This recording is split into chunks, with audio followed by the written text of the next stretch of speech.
Hello दोस्तों, मैं दिनेश कुमार आप सभी को हार्दिक स्वागत करता हूं। और आज हम लोग पढ़ेंगे कोशिका के बारे में। कोशिका क्या चीज़ है और कहाँ पाई जाती है।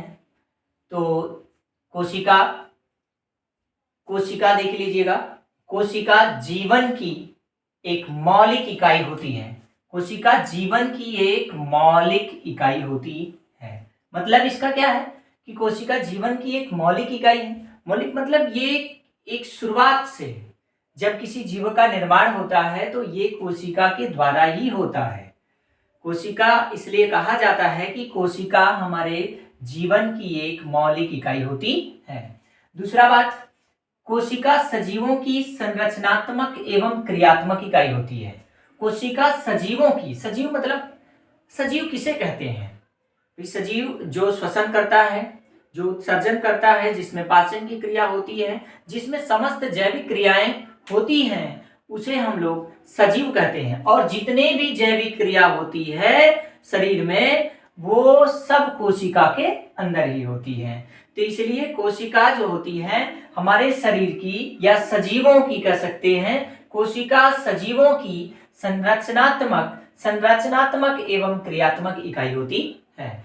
तो संरचनात्मक मतलब ये संरचना तैयार करती है, हमारे शरीर का एक ढांचा तैयार करती है, एक संरचना बनाती है। और क्रियात्मक का मतलब होता है कि हमारे शरीर में जितने भी कार्य होते हैं वो सब कार्यों को हमारी कोशिका ही करती है। कोशिका। तीसरी पॉइंट ये है कि कोशिका का अंग्रेजी शब्द, यानी कि कोशिका का अंग्रेजी शब्द सबको पता है कि यहाँ पे लिखा भी गया है कि कोशिका का अंग्रेजी शब्द, हम लोग कोशिका को अंग्रेजी में सेल कहते हैं, कोशिका कहते हैं। तो कोशिका का अंग्रेजी शब्द सेल यानी कि सेल कहा जाता है, या सेल है, जो लैटिन भाषा के जो लैटिन भाषा के सेलुला शब्द से बना हुआ है। सेलुला शब्द से बना हुआ है, यानी कि अंग्रेजी शब्द जो है सेल है, लेकिन ये सेल बना कहां से है? तो ये लैटिन भाषा के सेलुला शब्द से बना हुआ है। और सेलुला शब्द का मतलब होता है, या सेलुला शब्द का अर्थ होता है छोटा कमरा, यानी कि जिसके भी शरीर में ये है, यह एक छोटे से कमरे के रूप में होती है। तो छोटा कमरा यानी कि कमरे के अंदर भी कुछ चीजें होती हैं। भाई कमरे के अंदर, जैसे हमने घर बनाया है तो घर में तो बहुत सारी वस्तुएं रखे होंगे, तो वैसे ही कोशिका जब छोटा सा कमरा है तो उसमें हम लोग के अंदर, यानी कि उस कोशिका के अंदर कुछ ना कुछ अंग तो जरूर होंगे। तो उसको हम लोग आगे पढ़ेंगे कि उस छोटे से कमरे में, यानी कि कोशिका के अंदर कौन सी चीजें पाई जाती हैं, कौन कौन से अंग पाए जाते हैं और वे क्या कार्य करते हैं, उसको हम लोग आगे पढ़ेंगे। तो अगला पॉइंट जो है, अगला पॉइंट कहा जाता है कि यह विभिन्न पदार्थों का वह छोटे से छोटा संगठित रूप है। यह विभिन्न पदार्थों का वह छोटे से छोटा संगठित रूप है, जिसमें वे सभी क्रियाएं होती हैं जिन्हें हम सामूहिक रूप से जीवन कहते हैं। जिन्हें हम सामूहिक रूप से जीवन कहते हैं, यानी कि जो कोशिका है, यानी कि इसमें विभिन्न पदार्थों का वह छोटे सा छोटा संगठित रूप होता है, जिसमें वे सभी जैविक क्रिया होती हैं, जितने आपकी बॉडीज में होते हैं वे सभी जैविक क्रियाएं होती हैं, जिन्हें हम सामूहिक रूप से जीवन कहते हैं। जिन्हें हम सामूहिक रूप से जीवन कहते हैं, यानी कि हम लोग अगला पॉइंट लिख सकते हैं कि कोशिका के भीतर ही, कोशिका के अंदर ही सभी जैविक क्रियाएं, सभी जैविक क्रियाएं होती हैं। कोशिका के अंदर ही सभी जैविक क्रियाएं होती हैं, यानी कि जैविक क्रिया मतलब समस्त जितने भी आपके अंदर जितना भी कार्य हो रहा है सब कोशिका के अंदर ही होता है। अब बात ये होती है, ये तो कोशिका के बारे में था कि कोशिका हमारे यानी कि शरीर की एक मौलिक इकाई होती है। कोशिका सजीवों की एक संरचनात्मक एवं क्रियात्मक इकाई होती है। कोशिका का अंग्रेजी शब्द सेल होता है, जो लैटिन भाषा के सेलुला शब्द से बना हुआ है जिसका अर्थ होता है छोटा कमरा। और यह विभिन्न पदार्थों का वह छोटे से छोटा संगठित रूप है जिसमें वे सभी क्रियाएं होती हैं जिन्हें हम सामूहिक रूप से जीवन कहते हैं। भाई साहब, जीवन तो उसी के अंदर होता है जिसमें कोशिका होती है। जिसमें कोशिका होती है वो है, उसमें जीवन होता है। यानी कि वो जीवित रहेगा 1 दिन, 1 घंटे, 24 दिन, 24 साल, ऐसे जीवित रह सकते हैं, कई साल तक जीवित रह सकते हैं, लेकिन जिसमें कोशिका है उसी में। अगर बात की जाए जैसे ये मार्कर की, इसकी कोई आयु नहीं है कि ये कितने दिन तक चलेगी। इस मार्कर की कोई आयु नहीं है कि ये कितने दिन तक चलेगी, कितने दिन तक जीवित रहेगी। इसकी कोई एक लाइफ स्पैन, जीवन अवधि नहीं है, क्योंकि इसके अंदर कोशिका नहीं है। और कोशिका जिसके अंदर, अगर इसके अंदर भी जीवित कोशिका होती, लिविंग सेल होती, तो यह भी निर्धारित कर दिया जाता कि यह कितने सालों तक जीवित रह सकती है। क्योंकि सजीवों का, जितने भी सजीव होते हैं, समस्त जीवों का एक अलग अलग जीवन अवधि होता है। कोई कितने साल जीता है तो कोई कितने साल जीता है, सबका एक अलग अलग जीवन अवधि होता है। क्यों होता है? क्योंकि कोशिका, उनके अंदर कोशिका पाई जाती है, चाहे वो एक ही कोशिका क्यों ना पाई जाए। जैसे हम लोग हैं तो हम लोग बहुत सारी कोशिकाओं से मिलकर के बने हुए हैं, तो हम लोग बहुकोशिकी हैं, लेकिन तभी तो हमारे अंदर जीवन संभव है। लेकिन वही बात करें, एक कोशिकी होती है, जैसे जीवाणु के अंदर भी एक कोशिका होती है, जीवाणु के अंदर होती है एक कोशिका होती है, तो ये भी तो जीव है, इनमें भी जीवन होता है, ये भी जनन की क्रिया करते हैं, इनमें भी समस्त जैविक क्रियाएं होती हैं। लेकिन क्यों होता है, ये बताइए क्यों होता है? क्योंकि इनके अंदर क्या है? कोशिका है, और वो भी कौन सी कोशिका है? जीवित कोशिका है, इसलिए इनमें जीवन होता है। इसलिए यहाँ पे बताया गया, हमने बताया कि कोशिका के अंदर समस्त जैविक क्रिया, कोशिका के अंदर समस्त जैविक क्रियाएं होती हैं।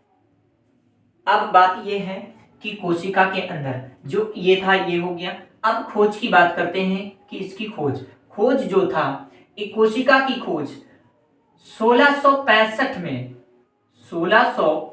में रॉबर्ट हुक नामक वैज्ञानिक ने, रॉबर्ट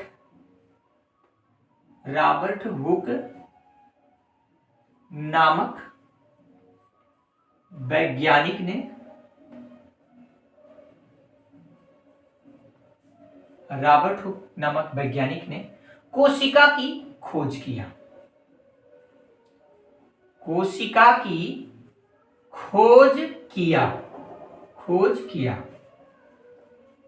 यानी कि 1665 ईस्वी में सबसे पहले अगर बात करें कोशिका की खोज किसने किया, तो कोशिका की खोज रॉबर्ट हुक नामक वैज्ञानिक ने 1665 ईस्वी में किया। अच्छा, 1665 ईस्वी में किया तो था, लेकिन ये निर्जीव कोशिका को खोजे थे। रॉबर्ट हुक ये निर्जीव कोशिका को खोजे थे, वो भी कार्क सेल, यानी कि जो मधुमक्खी के छत्ते के आकार की थी। इन्होंने देखा कि मधुमक्खी के छत्ते की आकार की संरचना, और जिन्होंने इसका नाम रख दिया क्या? कोशिका। यानी कि कोशिका, लेकिन जीवित खोजे हो या मरे को खोजे, लेकिन खोज किसने किया? खोज सबसे पहले रॉबर्ट हुक नामक वैज्ञानिक ने ही किया था 1665 ईस्वी में। अब जीवित कोशिका की बात करते हैं, तो जीवित कोशिका को एंटोनी वॉन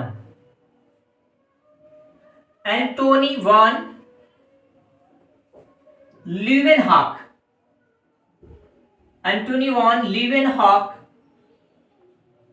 नामक वैज्ञानिक ने एंटोनी वॉन लीवेनहॉक नामक वैज्ञानिक ने जीवित कोशिका की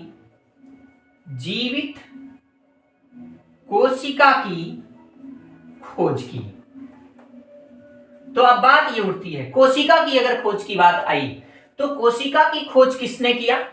तो रॉबर्ट हुक ने किया। कब किया? 1665 ईस्वी में किया कोशिका की, वो भी कार्क सेल मतलब ये मरे हुए सेल थे, लेकिन इन्होंने देखा अपने, यानी कि सरल सूक्ष्मदर्शी के द्वारा जब इन्होंने देखा कि समस्त जितने भी उसमें जितनी भी संरचनाएं बनी थी, सब ऐसे छोटे छोटे ऐसे बने हुए थे, छोटे।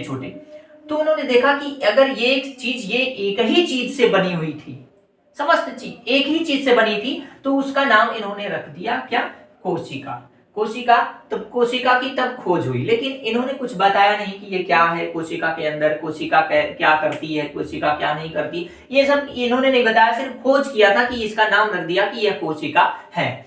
और बाद में एंटोनी वॉन लीवेनहॉक नामक वैज्ञानिक ने जीवित कोशिका की खोज किया था।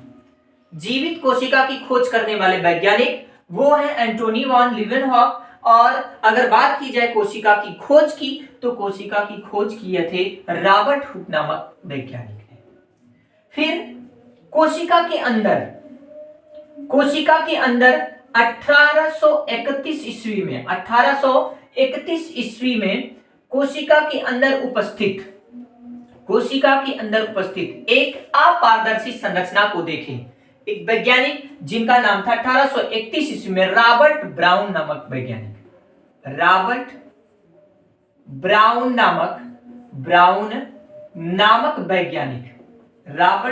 नामक वैज्ञानिक ने केंद्रक की खोज किया। केंद्रक की खोज किया। रॉबर्ट ब्राउन नामक वैज्ञानिक ने केंद्रक की खोज किया। अब रॉबर्ट ब्राउन नामक वैज्ञानिक ने केंद्रक की क्या किया थे, खोज किए थे। और ये एक बॉटनिस्ट थे, यानी कि जो है वनस्पति विज्ञान के शास्त्री थे, ये बॉटनिस्ट थे। इन्होंने केंद्रक की खोज किया था, और ये एक यानी कि रिसर्च कर रहे थे, एक खोज कर रहे थे, या माइक्रोस्कोप से जो है आर्चिडस में अपना रिसर्च कर रहे थे, आर्चिडस का खोज कर रहे थे, निषेचन की प्रक्रिया का अध्ययन कर रहे थे। आर्चिडस में ये जो है रॉबर्ट ब्राउन आर्चिडस में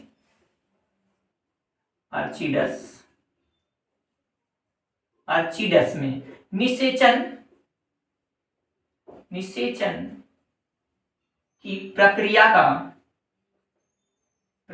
का अध्ययन कर रहे थे।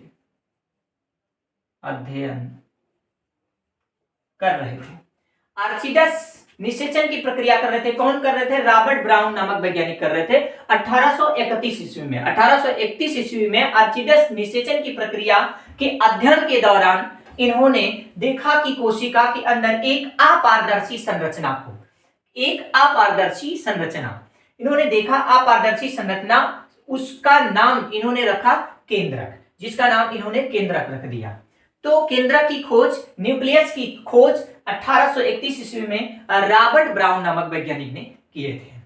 तो अब आप लोग इतना तो जान गए कि ये जो है खोज रॉबर्ट हुक नामक वैज्ञानिक ने कोशिका की खोज किया, और एंटोनी वॉन लीवेनहॉक नामक वैज्ञानिक ने जीवित कोशिका की खोज किया, और 1831 ईस्वी में रॉबर्ट ब्राउन नामक वैज्ञानिक ने केंद्रक की खोज किया। वो भी जो है आर्चिडस में निषेचन की प्रक्रिया के दौरान अध्ययन कर रहे थे, तो उन्होंने देखा कि कोशिका के अंदर एक अपारदर्शी संरचना दिखी इन्हें, और इन्होंने इसका नाम रखा क्या, केंद्रक, जिसे हम लोग न्यूक्लियस भी कहते हैं। क्योंकि न्यूक्लियस के अंदर ये केंद्रक का काम होता है, केंद्रक जो होता है ये आनुवांशिक सूचना यानी कि डीएनए को ये अपने अंदर जो है संचित करने का काम करता है। क्योंकि इनके अंदर डीएनए होता है जो एक आनुवांशिक पदार्थ है, और जो एक पीढ़ी से दूसरी पीढ़ी में जाने का काम भी करता है। तो आप लोग दोस्तों इसका स्क्रीनशॉट ले लीजिए, फिर इसके बाद आगे बढ़ाते हैं इसी वीडियो में।